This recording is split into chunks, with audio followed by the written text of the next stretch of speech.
எல்லாம் வல்ல ரப்புல் ஆலமீன் அல்லாஹு ஜல்ல ஷானஹு தஆலா புனிதமான இந்த ஜும்ஆவின் பரக்கத்தால், புனிதமான இந்த முஹர்ரம் நாளின் மாதத்தினுடைய முதல் நாளின் பரக்கத்தால் நம்முடைய வாழ்வில் கடந்துவிட்ட காலங்களில் நிகழ்ந்துவிட்ட பாவங்களை மன்னிப்பானாக. எதிர்வர இருக்கக்கூடிய ஆண்டுகளை அல்லாஹு ஜல்ல ஷானஹு தஆலா பரக்கத் நிறைந்ததாக, பாதுகாப்பு மிக்கதாக, உடல் ஆரோக்கியத்துடன் கழிக்கக்கூடிய நாட்களாக அல்லாஹு ஜல்ல ஷானஹு தஆலா ஆக்கி தந்தருள்வானாக. நம்முடைய வாழ்வில் நம்முடைய எதிர்பார்ப்புகள் ஹலாலாக இருக்கும் பட்சத்தில் அல்லாஹு ஜல்ல ஷானஹு தஆலா அவற்றை கபூல் செய்து நிறைவேற்றி தந்தருள்வானாக.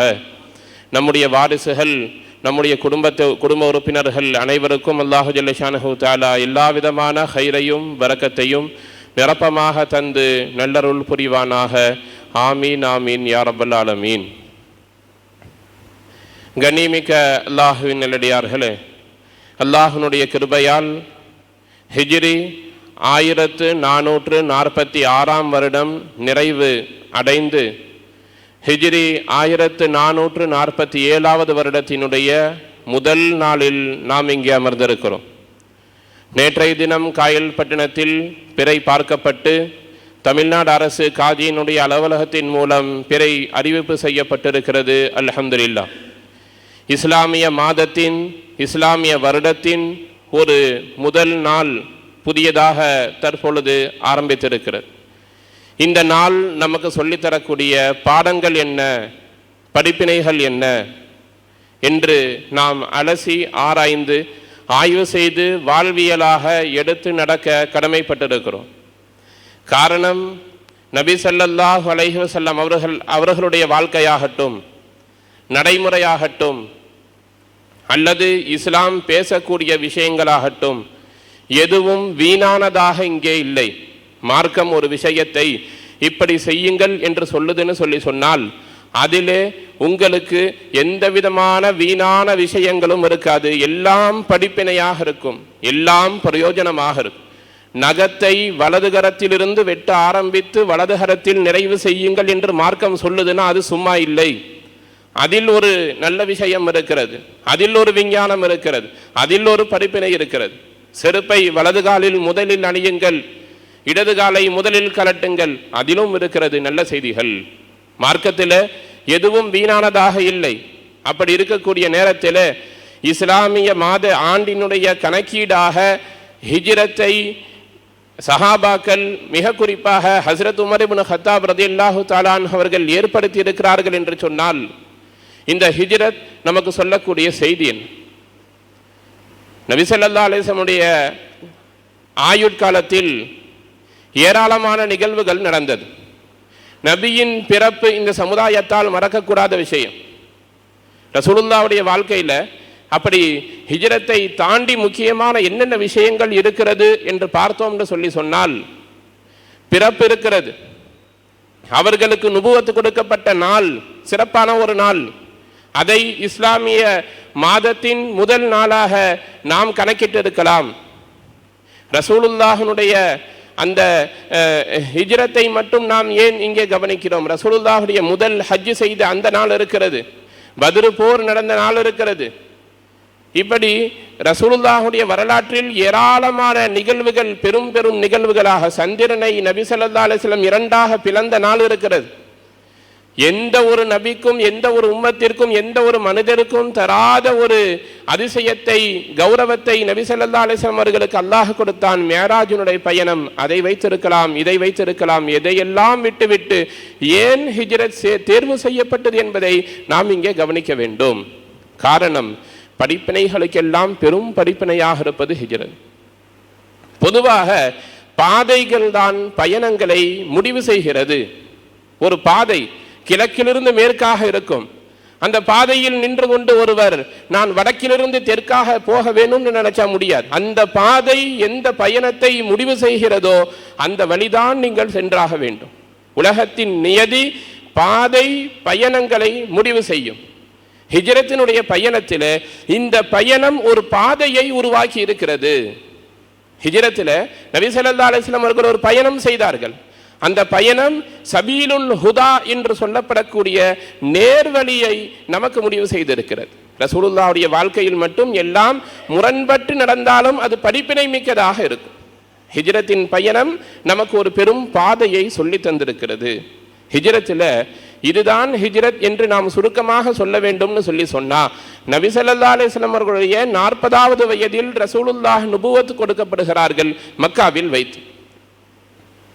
மக்காவில் இஸ்லாத்தை ஈமானை எடுத்துச் சொல்லுகிறார்கள். மக்கள் ஏற்றுக்கொள்ளக்கூடிய மனோநிலையில் இல்லை.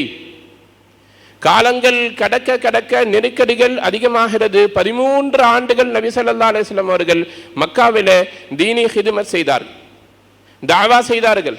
மக்களுக்கு இறைவனை பற்றி எடுத்துச் சொன்னார்கள், பேசினார்கள். ஒரு கட்டம் நெருக்கடி அதிகமாகிறது. அல்லாஹு ஜல்ல ஷானுஹு தஆலாவினுடைய உத்தரவின்படி மக்காவிலிருந்து மதீனாவிற்கு வந்து சேர்ந்தார்கள். இந்த பயணம் ஹிஜ்ரத்தினுடைய பயணம் என்று சொல்லப்படுகிறது. இந்த பயணத்தில் நமக்கு என்ன படிப்பினை இருக்கிறது என்று பார்க்கிற பொழுது, முதல் விஷயம் திட்டமிடுதல். இரண்டாவது, நாம் எந்த விஷயத்தை திட்டமிட்டு இருக்கிறோமோ அதை செயல்படுத்துதல், அதற்கு தயாராகுதல், பிரிப்பரேஷன் சொல்றாங்க, தயாராகுதல். மூன்றாவது, அதை நடைமுறைப்படுத்துதல். இது சமகால வாழ்வில் நமக்கு அவசியம் தேவையான ஒரு விஷயம். இதற்கு முன்பதாக இந்த ஹிஜ்ரத்தினுடைய வரலாறுகளில் நினைவு வைக்க வேண்டிய ஒரு சில முக்கியமான மனிதர்கள் இருக்கிறார்கள். ஹிஜ்ரத்னு சொன்னா ரசூலுல்லாஹ் மக்கால இருந்தாங்க, மதீனாவிற்கு வந்தாங்க. ரசூலுல்லாஹ்வோடு யார் இருந்தார்? அபூபக்கர் சித்திக் ரலியல்லாஹு இருந்தார். வேறு யாரையும் நாம் இங்கே பெரிய அளவில் நினைவு வைத்திருப்பதில்லை. வயதானவர்கள், பெரியவர்கள், பயான் சார்ந்து தொடர்புடையவர்கள், இன்னும் 1-2 பெயர்களை அதிகமாக நினைவில் வைத்திருப்பதற்கு வாய்ப்பு இருக்கிறது. நிறைய சஹாபாக்கள் இருக்கிறார்கள். இதற்கு பின்புலத்தில் நிறைய சஹாபாக்கள் இருக்கிறார்கள். இஸ்லாத்தினுடைய நெருக்கடி ரொம்ப அதிகமாகி கொண்டு வருகிற பொழுது, மக்காவில் ஹிஜ்ரத்திற்கு முன்பதாக நெருக்கடி அதிகமாகி கொண்டிருக்கிற பொழுது, நுபுவத் கொடுக்கப்பட்டு 10வது ஆண்டு முடிந்து 11 ஆரம்பிக்கிற பொழுது, மதீனாவிலிருந்து மக்கள் ஒரு சிலர் ஹஜ்ஜுக்காக வேண்டி வந்திருக்கிறார்கள். காபாவை தவாப் செய்வதற்காக, காபாவை காண்பதற்காக, வியாபாரத்திற்காக ஒரு கூட்டம் மதீனாவிலிருந்து மக்காவிற்கு வருகிறது. 6 நபர்கள் கொண்ட ஒரு வாலிபர்களுடைய கூட்டம் அது. மக்களுக்கு மத்தியில் என்ன பிரச்சாரம்னா, வெளியூரிலிருந்து யாராவது புதிதாக ஊருக்குள் வந்தால் மக்கத்து காஃபிர்கள் செய்கிற முதல் வேலை என்னன்னா, போய் அவர்களிடத்தில் பேசுவார்கள், முஹம்மது என்று ஒருவர் இங்கே இருக்கிறார் ஸல்லல்லாஹு அலைஹி வஸல்லம். அவர் எதை பேசினாலும் நீங்கள் கேட்டு விடாதீர்கள், அவரை பார்த்து விடாதீர்கள், அவர் பேசுவதை கேட்டு விடாதீர்கள், அவர் நம்முடைய கடவுள் கோட்பாட்டிற்கு முரண்பட்டவர் என்று ஒரு கூட்டம் உள்ள வந்தால் முதல்ல ஒரு கூட்டம் போய் அவர்களை சந்திக்க கூடாது என்று தடுத்து வைத்து விடும். அப்படி அந்த வந்த 6 நபர்களிடத்திலேயும் மக்கத்து காஃபிர்கள் சொல்லி வைத்திருந்தார்கள், இவர்களை பார்க்காதீர்கள், பேசிவிடாதீர்கள். இருந்தாலும் அல்லாஹ் ஜல்ல ஷானுஹு தஆலா ஹிதாயத்தினுடைய நசீபை அவர்களுக்கு நசீபாக்கி இருந்தார். அதில் குறிப்பிடத்தக்க ஒரு நபர் அஸ்அத் இப்னு ஸுராரா ரலியல்லாஹு தஆலா அன்ஹு அவர்கள். மிக முக்கியமான ஒரு சஹாபி. முதலாக ரசூலுல்லாஹி ஸல்லல்லாஹு அலைஹி வஸல்லம் அவர்களை நாம் மதீனாவிற்கு அழைத்து சென்று விடலாம் என்று சொன்னவர் அஸ்அத் இப்னு ஸுராரா ரலியல்லாஹு தஆலா. அதற்கான வேலைகளை செய்தவர் அஸ்அத் இப்னு ஸுராரா. 16 வயது அந்த நபருக்கு. நபி ஸல்லல்லாஹு அலைஹி வஸல்லம் அவர்கள் அஸ்அத் இப்னு ஸுராராவை நபித்துவம் கொடுக்கப்பட்டு 11வது ஆண்டு சந்திக்கிறார்கள் மக்காவில். ஏகத்துவ பிரச்சாரத்தை சொல்லுகிறார்கள். இறைவன் ஒருவன், நான் அல்லாஹ்வுடைய தூதர், நீங்கள் என்னை நபியாக ஏற்றுக்கொள்ள வேண்டும், முன்னுள்ள வேதங்களில் குறிக்கப்பட்ட நபியாக ரசூலாக நான் இருக்கிறேன் என்று அஸ்அத் இப்னு ஸுராராவிடத்தில் சொல்லப்பட்ட பொழுது அவர் நபி ஸல்லல்லாஹு அலைஹி வஸல்லம் அவர்களை கொண்டு ஈமான் கொள்ளுகிறார். 6 பேர் வந்திருந்தார்கள்.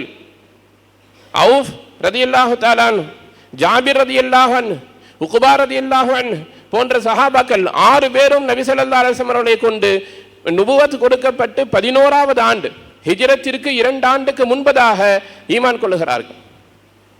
சொல்றாங்க, போயிட்டு அடுத்த வருஷம் நாங்கள் இன்னும் கொஞ்சம் ஆட்களை கூட்டிட்டு வந்து நான் மீண்டும் உங்களை சந்திக்கிறோம்னு சொல்றான்.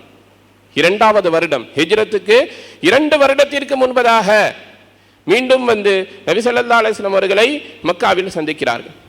முதல் வருஷம் 6 பேர் வந்தார்கள். 2வது வருடம் 12 நபர்கள் வந்தார்கள். 3வது வருடம் இஸ்லாம் மீண்டும் வலுப்பெறுகிறது.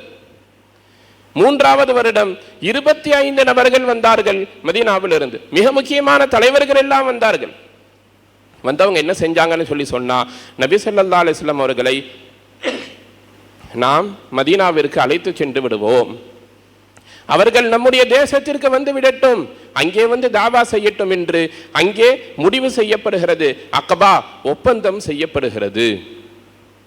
அந்த ஒப்பந்தத்தின் போது அஸத் இப்னு ஸுராரா செய்த செயல்கள் ஆச்சரியமானது. அந்த அஸத் இப்னு ஸுராரா முதல் வருஷம் நபி ஸல்லல்லாஹு அலைஹி வஸல்லம் அவர்களை பார்த்துவிட்டு போய் வீடு வீடாக போய் கதவை தட்டி சொன்னார்கள், வாக்களிக்கப்பட்ட இறுதி நபி மக்காவில் வந்து விட்டார், நான் அவரை பார்த்து விட்டேன், வாருங்கள் ஈமான் கொள்வோம் என்று டோர் பை டோர் ஒவ்வொரு வீடாக போய் போய் ஒவ்வொருவராக அழைத்து முதல் வருஷம் 6 பேர், 2வது வருஷம் 12 பேர், 3வது வருடம் 25 நபர்கள். அப்பொழுது நபி ஸல்லல்லாஹு அலைஹி வஸல்லம் அவர்களை முன்வைத்து அந்த மக்களிடத்திலே அஸத் இப்னு ஸுராரா ரலியல்லாஹு தஆலா அன்ஹு அவர்கள் கேட்பார்கள், இவரை நாம் நமது ஊருக்கு அழைத்து செல்கிறோம், நபியை நாம் கையோடு கொண்டு போக இருக்கிறோம், ஹிஜ்ரத்திற்கு அழைத்து செல்ல போகிறோம், இவர் வந்தால் நம்மில் பலர் உயிரிழக்கக்கூடும், பெரும் சிக்கல்களை சந்திக்க வேண்டியிருக்கும், போராட்டங்களை பார்க்க வேண்டியிருக்கும், உங்களுக்கு சம்மதமா என்றெல்லாம் கேட்டு நபி ஸல்லல்லாஹு அலைஹி வஸல்லம் அவர்களோடு ஒப்பந்தம் செய்து ஹிஜ்ரத்தை அவர்கள் முடிவு செய்கிறார்கள். இந்த பெரிய வேலையில, பெரிய ப்ராசஸ்ல மிக முக்கியமான பங்கு அஸத் இப்னு ஸுராரா என்கிற ஒரு சஹாபிக்கு இருக்கிறது. ஹிஜ்ரத் செய்து ஒரு சில வருடங்கள்ல அஸத் இப்னு ஸுராரா வஃபாத் ஆகி விடுகிறார். ரசூலுல்லாஹி ஸல்லல்லாஹு அலைஹி வஸல்லம் ரொம்ப கவலைப்பட்டார்கள் அவர்களுக்காக. ஆனால் இந்த சமுதாயம் ஒரு சில சஹாபாக்களை தவிர வேறு யாரையும் நினைவில் வைத்திருப்பதாக தெரியவில்லை. குழந்தைகளுக்கு அவர்களுடைய பெயரை வைக்க வேண்டும், பாக்கியமானது.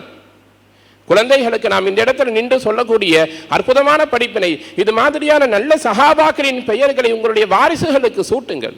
அஸத் இப்னு ஸுராரா பெயரும் அழகாக இருக்கும், ஒரு பரக்கத் பொருந்திய ஒரு மனிதர்.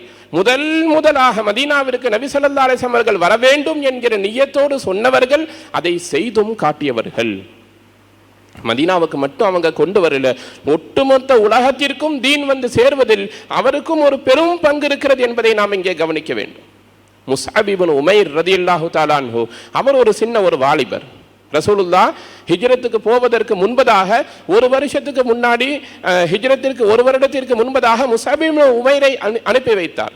அவர் மதீனாவுக்கு போய் ரசூலுல்லாஹ் வர்றதுக்கு முன்னாடியே மரத்தடிகளில், கடைத்தெருக்களில், அங்கே இங்கே எல்லா பக்கமும் அமர்ந்து மக்களுக்கு குர்ஆனை ஓதி காட்டி தொழுகையை பற்றி பேசி ரசூலுல்லாஹ் மதீனாவுக்கு வர்றதுக்கு முன்னாடி ஒட்டுமொத்த தேசத்தையும் இஸ்லாமாக மாற்றி வைத்தவர் முஸ்அப் இப்னு உமைர் ரலியல்லாஹு தஆலா. நாம் சொல்லுகிறோம், இது மாதிரியான பாக்கியமான பெயர்களை குழந்தைகளுக்கு சூட்டுங்கள். புதுசா இருக்கணும், சொல்றதுக்கு அழகா இருக்கணும்னு சொல்லி தேடாதீர்கள். காரணம், பெயர்கள் பாக்கியமானவை. நல்லவர்கள் கூப்பிடுவார்கள், பெரியவர்கள் கூப்பிடுவார்கள், இபாதத் செய்யக்கூடியவர்கள் கூப்பிடுவார்கள். அவர்களுடைய நாவால் அந்த பெயரை கொண்டு அந்த குழந்தை அழைக்கப்படுகிற பொழுது அந்த பெயர் தாங்கியவருடைய தன்மை அந்த குழந்தையின் வாழ்வில் பிரதிபலிக்கும். இந்த ஹிஜ்ரத்தில் ஒரு பெரும் குடும்பம் ஒரு பெரும் தியாகத்தை செய்திருக்கிறது. அதையும் நாம் இங்கே நினைவு கூற வேண்டும். நபி ஸல்லல்லாஹு அலைஹி வஸல்லம் ஹிஜ்ரத்தை முடிவு செய்து விட்டார்கள். நாளை கிளம்புகிறோம் என்கிற அந்த நேரத்தில் நாம் ஏற்கனவே சொன்னதை போல் இந்த ஹிஜ்ரத் நமக்கு சொல்லித்தரக்கூடிய படிப்பினை திட்டமிடுதல், தயாராகுதல், அந்த திட்டத்தை செயல்படுத்துதல், இந்த 3மே ஹிஜ்ரத்தில் இருந்து வந்தது. ரசூலுல்லாஹ் ஏதோ வஹி வந்த உடனேயே பொட்டி படுக்கை எல்லாம் கடிச்சிட்டு இருக்கிறதை எடுத்துட்டு இல்லாததை விட்டுட்டு போகவில்லை நபி ஸல்லல்லாஹு அலைஹி வஸல்லம். அவர் தூங்கிட்டு இருந்தவங்களை எழுப்பி விட்டு கிளம்புங்க ஹிஜ்ரத்துன்னவன பொட்டி படுக்கையெல்லாம் தூக்கிட்டு ஓடிவிட்டார்கள் என்று நாம் கற்பனை செய்து விட வேண்டாம். எப்பொழுது அஸத் இப்னு ஸுராராவை நபி ஸல்லல்லாஹு அலைஹி வஸல்லம் அவர்கள் சந்தித்தார்களோ அப்பொழுதே மதீனாவிற்கான திட்டம் தயாராகிவிட்டது. 3 வருட உழைப்பு நபி ஸல்லல்லாஹு அலைஹி வஸல்லம் அவருடைய ஹிஜ்ரத். எப்பொழுது கிளம்ப வேண்டும், எந்த வழியாக பயணம் செய்ய வேண்டும், வழிகாட்டியாக யார் வர வேண்டும், வாகனம் எந்த வாகனத்தில் நாம் செல்ல வேண்டும், உணவு யார் கொண்டு வர வேண்டும், யார் உளவு பார்க்க வேண்டும், செல்லக்கூடிய வழியில் மக்கள் யாராவது நம்மை தடுத்து விட்டால் நாம் என்ன செய்வது, எல்லா விஷயங்களையும் நபி ஸல்லல்லாஹு அலைஹி வஸல்லம் அவர்கள் மிக துல்லியமாக திட்டமிட்டிருந்தார்கள். ரசூலுல்லாஹ்விட்ட திட்டம் இருந்தது. அபூபக்கர் ரலியல்லாஹு உடன் வருவார்கள். அபூபக்கர் ரலியல்லாஹுடைய மகன் அப்துர் ரஹ்மான் ரலியல்லாஹு தஆலா அன்ஹு அவர்கள் ஊருக்குள்ள என்ன நடக்கிறது என்கிற செய்தியை கவனித்து அந்த ஹிஜ்ரத் பயணத்தில் இருக்கக்கூடிய ரசூலுல்லாஹ்வுக்கும் தன்னுடைய தந்தை அபூபக்கர் சித்திக் ரலியல்லாஹுக்கும் வந்து சொல்லுவார்கள். அபூபக்கர் ரலியல்லாஹுடைய மகள் அஸ்மா ரலியல்லாஹு தஆலா அன்ஹா அவர்கள் சின்ன பிள்ளை.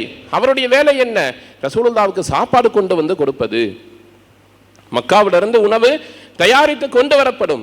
கொண்டு வரக்கூடிய வேலை அபூபக்கர் சித்திக் ரலியல்லாஹுடைய மகனுடையது. உளவு பார்க்கக்கூடிய வேலை அபூபக்கர் சித்திக் ரலியல்லாஹுடைய மகனுடையது. வாகனம் அதை இயக்கி செல்லக்கூடியவர் அபூபக்கர் ரலியல்லாஹுடைய வேலையாளுடையது. இப்படியாக ஒட்டுமொத்த அபூபக்கர் சித்திக் ரலியல்லாஹுடைய ஒட்டுமொத்த குடும்பமும் ஹிஜ்ரத்திற்காக தியாகம் செய்தது. இந்த ஹிஜ்ரத்தின் ஒவ்வொரு புள்ளியிலேயும் பெரும் பெரும் வரலாறுகளும் பெரும் பெரும் தியாகங்களும் இருக்கிறது. ஹிஜ்ரத்திற்கு கிளம்பி விட்டார்கள். நபி ஸல்லல்லாஹு அலைஹி வஸல்லம் அவர்கள் ஊருக்குள்ள இல்லை. ஊரில் அபூபக்கர் ரலியல்லாஹு இல்லை, ரசூலுல்லாஹ் இல்லை. மக்கத்து காஃபிர்கள் தேடிக்கொண்டிருக்கிறார்கள். எங்கே சென்றார்கள்? எந்த வழியாக சென்றார்கள்? வழக்கமா போறதுக்குன்னு ஒரு வழி இருக்கும். கிழக்கிலிருந்து மேற்கு, இங்கிருந்து உடுமலைக்கு போகணும்னா மேற்கு திசையை நோக்கி செல்ல வேண்டும். போனோம்னா உடுமலைக்கு போயிடலாம். அந்த மாதிரி மதீனா மக்காவிலிருந்து எந்த திசையில் இருக்கிறதோ அதற்கு நேர் எதிர் திசையில் பயணப்பட்டு ஒரு சுத்தி மீண்டும் ஹஜ்ரத் ரசூலுல்லாஹி ஸல்லல்லாஹு அலைஹி வஸல்லம் மதீனாவை வரக்கூடிய வகையில் அந்த பயண திட்டம் அமைக்கப்பட்டிருந்தது. மக்களால் அவ்வளவு எளிதாக கண்டுபிடித்து விட முடியவில்லை. ஒரு அபூஜஹல் ரசூலுல்லாவை தேடிக்கொண்டிருக்கிறார். தேடிட்டு ஹஜ்ரத் அபூபக்கர் சித்திக் ரலியல்லாஹுடைய வீட்டிற்கு வருகிறார். வரும்பொழுது அஸ்மா ரலியல்லாஹு அபூபக்கர் சித்திக் ரலியல்லாஹுடைய மகள், குழந்தை, சின்ன பெண் அஸ்மா ரலியல்லாஹு தஆலா அன்ஹா வீட்டில் இருக்கிறார்கள். வந்து கேட்குறாங்க, உன்னுடைய தகப்பனார் மற்றும் நபி ஸல்லல்லாஹு அலைஹி வஸல்லம் அவர்களை காணவில்லை, அவர்கள் சென்று விட்டார்கள், எங்கே சென்றார்கள் சொல்லுங்கன்னு கேட்கும் பொழுது எனக்கு தெரியாதுன்னு அந்த பெண் சொல்லும். சின்ன குழந்தை சொல். அவர் ஒரு பெரும் வாலிபர், ஒரு பெரிய மனிதர், மக்காவை கண்டு நடுங்கக்கூடிய ஒரு பெரிய ஒரு மனிதர் வந்து கேட்கிற பொழுது அஸ்மா ரலியல்லாஹு சொன்னாங்க, எனக்கு தெரியாது, நான் சொல்ல முடியாது. ஹதீசுகளில் பதிவு செய்யப்படுகிறது, அந்த நேரத்தில் அபூஜஹல் அடித்த ஒரு அடி எப்படி இருந்தது? அஸ்மா ரலியல்லாஹு மிக கடுமையாக தாக்கினார். ஒரு அடியில அவர்களுடைய காதில் அணிந்திருந்த அந்த கம்மலோடு சேர்ந்து காது கிழிந்து ரத்தம் சொட்டி கொண்டிருக்கிறது. அவ்வளவு கடுமையாக தாக்கப்பட்டார். அந்த சிறுமி நபியை காட்டிக் கொடுக்கவில்லை. அப்பேற்பட்ட தியாகத்தை தாங்கிய குடும்பத்தின் தியாகம் ஹிஜ்ரத்தாக நமக்கு முன்னால் இருக்கிறது. இப்படியாக ஹிஜ்ரத் நெடுகிலும் சரி, வழி நெடுகிலேயும் சரி, நபி ஸல்லல்லாஹு அலைஹி வஸல்லம் அவர்கள் அடிப்படையாக செய்த வேலைகள் 3 திட்டமிட்டார்கள். அந்த திட்டத்தை செயல்படுத்தினார்கள். நம்முடைய வாழ்க்கையிலேயும் அது வேண்டும், திட்டம் வேண்டும். யாரிடத்திலேயும் பெரிய அளவில் சாதிக்கக்கூடிய திட்டங்கள் இல்லை.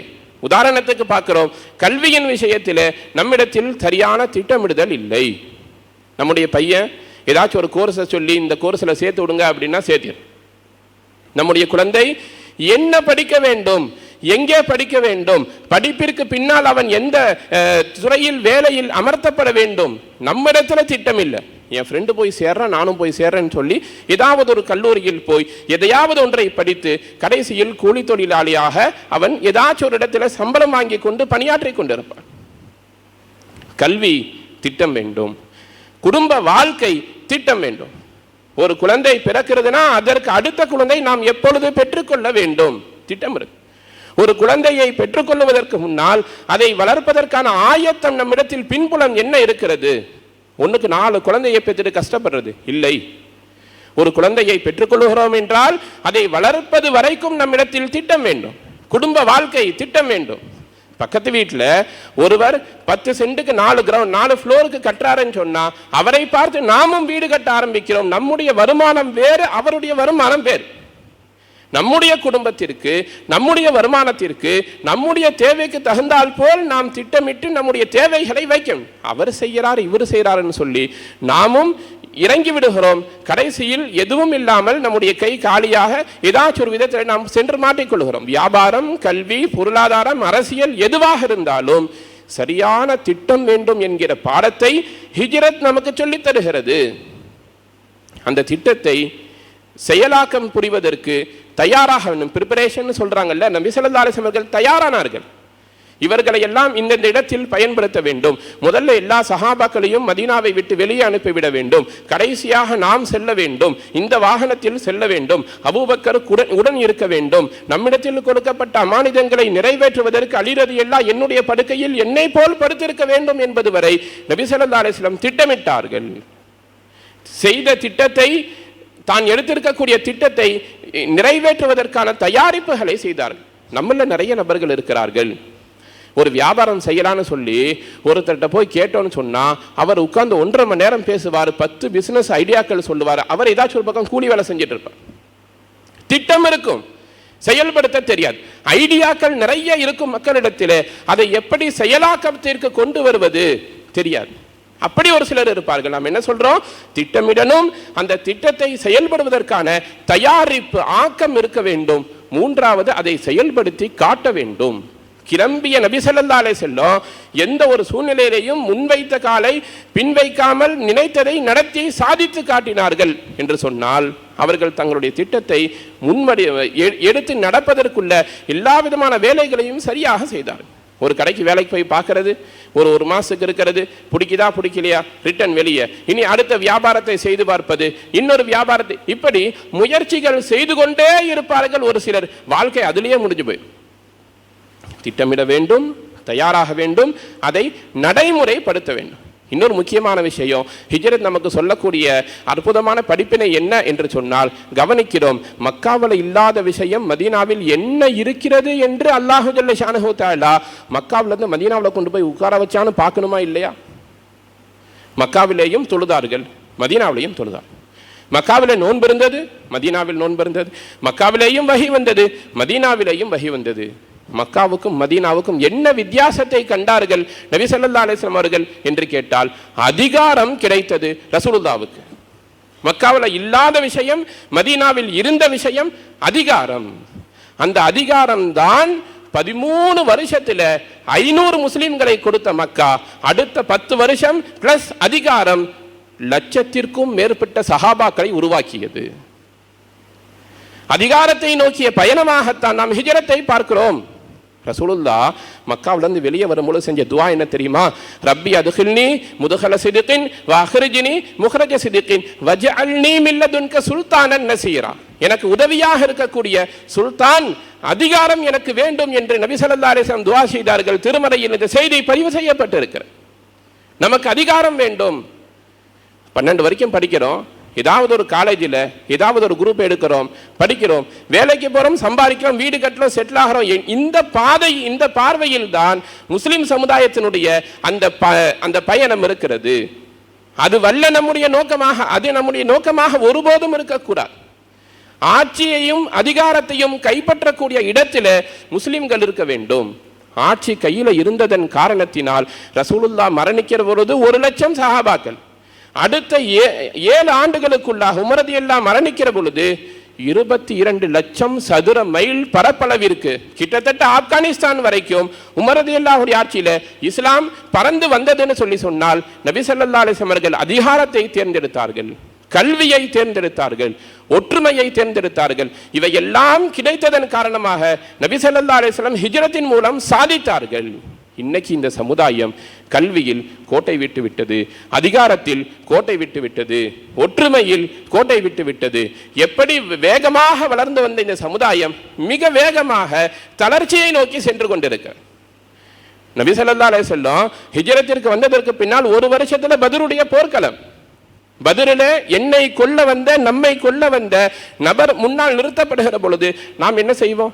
ஒரு சில நம்மளை அடிக்கணும்னு வந்தால் அதுக்கு மேலே 10 மடங்கு அடிச்சு அவனை காலி பண்ணணும்னு நினைக்கிற நாம, ஒருவர் நம்மை கொல்ல வந்திருக்கிறார், கையில் விலங்கு போட்டு நமக்கு முன்னாடி நிறுத்தினா நாம் என்ன செய்வோம்? அவனை கொல்லுங்கள்னு சொல்லுவோம். நபி ஸல்லல்லாஹு அலைஹி வஸல்லம் என்ன சொன்னாங்க தெரியுமா? உனக்கு தெரிந்த கல்வியை நீ சொல்லி கொடுத்து விட்டு விடுதலை வாங்கிட்டு போன்னு சொன்னாங்க. என்ன காரணம்? கல்வி அவசியம். அதிகாரத்தை நோக்கிய பயணத்திற்கு கல்வி அவசியம் என்கிற பாடத்தை ஹிஜ்ரத் நமக்கு சொல்லித் தருகிறது. மதீனாவுக்கு வந்த ஆரம்பத்தில் 1-2 பேருக்கு தான் எழுத படிக்க தெரியும். நபி ஸல்லல்லாஹு அலைஹி வஸல்லம் அவர்கள் ஏராளமான காத்திபுகளை உருவாக்கினார்கள், எழுதக்கூடியவர்கள். இன்னைக்கே எழுத பழகணும் படிக்கணும்னு சொல்லி அரசாங்கம் வற்புறுத்தி கொண்டிருக்கக்கூடிய சூழ்நிலையில 1400 வருடங்களுக்கு முன்னால் கல்வியின் அவசியத்தை நபி ஸல்லல்லாஹு அலைஹி வஸல்லம் அவர்கள் சொன்னார்கள், செய்து காட்டினார்கள். சஹாபாக்கள் மெத்த படித்தவர்களாக இருந்தார், நிறைய மொழியை பழகி கொண்டு வந்தார். ஒரு சஹாபிய ரசூலுல்லாஹ் கூப்பிடுவாங்க, போய் இந்த பாஷையை நீ படிச்சுட்டு வானா. ஒரு வாரத்தில் அந்த பாஷையில் எழுதுவதற்கும் படிப்பதற்கும் பழகி கொண்டு அந்த சஹாபி வருவார். அந்த நாட்டின் மன்னருக்கு அவருடைய மொழியில் நபி ஸல்லல்லாஹு அலைஹி வஸல்லம் அவர்கள் தபால் அனுப்புவார்கள். கல்வி, அதிகாரம், பொருளாதாரம், அச்சமற்ற சூழ்நிலை, இவை அனைத்தும் ஹிஜ்ரத்தின் மூலம் நபி ஸல்லல்லாஹு அலைஹி வஸல்லம் அவர்களுக்கு கிடைக்கும். இன்னைக்கு நாம் கல்வியில் பின்தங்கி இருக்கிறோம். ஏதாச்சும் ஒரு சின்ன கோர்ஸை படிச்சுட்டு வியாபாரம் செஞ்சுட்டு அதோட நாம் முடிச்சுக்கலாங்கிற சூழ்நிலையில் இருக்கிறோம். அதிகாரம் செலுத்தக்கூடிய இடத்திற்கு இஸ்லாமியர்கள் எப்பொழுது வந்து சேருகிறார்களோ அப்பொழுது இஸ்லாம் அதிகார ரீதியாக, அரசியல் ரீதியாக வலுப்பெறும். நீதிமன்றங்கள், அதுபோல காவல்துறையினுடைய இடங்கள், இன்னும் நிறைய அரசு துறைகள் இருக்கிறது. இஸ்லாமியர்களுடைய பங்களிப்பு மிக மிக குறை. அரசாங்கம் ஒரு பள்ளிக்கூடத்தில் 3.5 விழுக்காடு அளவிற்கு முஸ்லிம்களை நாங்கள் சேர்த்துக் கொள்ளுகிறோம் என்று கட்டாயமாக கோட்டாவின் அடிப்படையில் கூப்பிட்டாலும் கூட போய் சேருவதற்கு ஆள் இல்லை. நாம் போய் பார்க்குறோம், சமீபத்தில் ஒரு நல்ல ஒரு பள்ளிக்கூடம், நல்ல ஒரு கல்வியினுடைய அமைப்பு விரிவாக பேசுவதற்குள்ள நிலைமை இல்லை. அங்கே சேருவதற்கு இஸ்லாமியர்கள் மறுத்திருக்கிறார்கள். 8 பேரை சேர்க்கறதுக்கு ஒரு கோட்டா இருக்கிறது. ₹1,00,000 கொடுத்தாலும் கூட அந்த ஸ்கூலில் போய் நம்மால் சீட்டு வாங்க முடியாது. அந்த மாதிரி இடத்துல 5 நபர்கள் தங்களுடைய அந்த வாய்ப்பை நிராகரித்து இருக்கிறார்கள். நாம் சொல்றோம் கல்வி அவசியம். ஹிஜ்ரத் சொல்லுகிறது, ஹிஜ்ரத்தின் மூலம் நபி ஸல்லல்லாஹு அலைஹி வஸல்லம் கல்வியை தேடினார்கள், பொருளாதாரத்தை தேடினார்கள், அதிகாரத்தை தேடினார்கள், சாதித்தார்கள். அடுத்த 6 வருஷத்தில் ஃபதஹ் மக்காவிற்கு உள்ளே வரும் பொழுது தடுப்பதற்கு ஆள் இல்லை. ஒரு கட்டத்தில் மக்காவில் இருந்து நீங்கள் வெளியே போங்கள் என்று சொல்லி வெளியே தள்ளிய அந்த மக்கள் ஒரு பெரும் படையாக உள்ளே வருகிற பொழுது தடுப்பதற்கு ஆள் இல்லாமல் பயந்து வீட்டிற்குள் சென்று கதவை சாத்திக் கொண்டார்கள். இந்த விஷயம் எப்படி சாத்தியப்பட்டதுன்னு சொன்னா அவர்களுக்கு கிடைத்த அதிகாரம் தான். அரசியலின் அடிப்படையில் பார்க்கிற பொழுது ஒரு பக்கம் முஸ்லிம்கள் நமக்கு எதுக்கு அரசியல், அதெல்லாம் சாக்கடைன்னு சொல்லி ஒரு பக்கம் அவர்கள் ஒதுங்கிக் கொள்ளுகிறார்கள். ஒரே குடும்பத்தில் அத்தாலிருந்து பையனிலிருந்து உடன் பிறந்தவரிலிருந்து 4 பேர் 4 கட்சியில் இருக்கிறோம். இப்படி எல்லா இடத்திலேயும் வேற்றுமையை கண்டதன் காரணமாக இஸ்லாமிய சமூகம் பின்னோக்கி பயணித்துக் கொண்டிருக்கிறது. இந்த ஹிஜ்ரத் நமக்கு சொல்லித்தரக்கூடிய அற்புதமான நிறைய படிப்பினைகளில் நினைவில் வைக்க வேண்டிய மிக முக்கியமான விஷயம், வாழ்க்கையின் எல்லா நிலையிலேயும் சரியான திட்டத்தோடு செயல்படுங்கள். திட்டத்தை நடைமுறைப்படுத்துவதற்கான எல்லா வேலைகளையும் செய்யுங்கள். நினைத்ததை சாதித்து காட்டுங்கள். கல்வியில் மேலோங்கி செல்லக்கூடிய சமுதாயமாக அடுத்த தலைமுறையை உருவாக்குங்கள். அதிகாரம் செலுத்தக்கூடிய படிப்புகளை தேர்ந்தெடுத்து படியுங்கள். அதிகாரம் மிக்க பதவியை நோக்கி உங்களுடைய குழந்தைகளை நகர்த்தி செல்லுங்கள். காசு பணங்கள் எங்கிருந்து வேண்டுமானாலும் சம்பாதிக்கலாம். சமுதாயத்துக்கு ஒரு பிரச்சனைன்னு சொல்லி சொன்னா அதிகார வர்க்கத்திலிருந்து உதவி செய்வதற்கு நம்முடைய மக்கள் நமக்கு வேண்டும். சட்டப்படி இந்த விஷயத்தை எப்படி அணுகுவது என்பதை சொல்லித் தருவதற்கு சட்டத்துறையிலிருந்து நமக்கு ஒருத்தர் வேண்டும். அதிகாரத்தை நோக்கிய படிப்பும் பயணமும் நகர்வும் இந்த சமுதாயத்திற்கு தேவை என்கிற அற்புதமான பாடத்தோடு ஹிஜ்ரத் தரும் செய்திகளை நாம் நிறைவு செய்கிறோம். அல்லாஹு ஜல்ல ஷானஹு தஆலா நம்முடைய வாழ்வில் எதிர்வர இருக்கக்கூடிய காலகட்டங்களில் நம்முடைய தேவைகளை நிறைவு செய்து நெருக்கடி இல்லாத, கஷ்டம் இல்லாத நிரப்பமான நல்வாழ்வை நம் அனைவருக்கும் நசீபாக்குவானாக. வாஹிரு தஅவானா அல்ஹம்துலில்லாஹி ரப்பில் ஆலமீன்.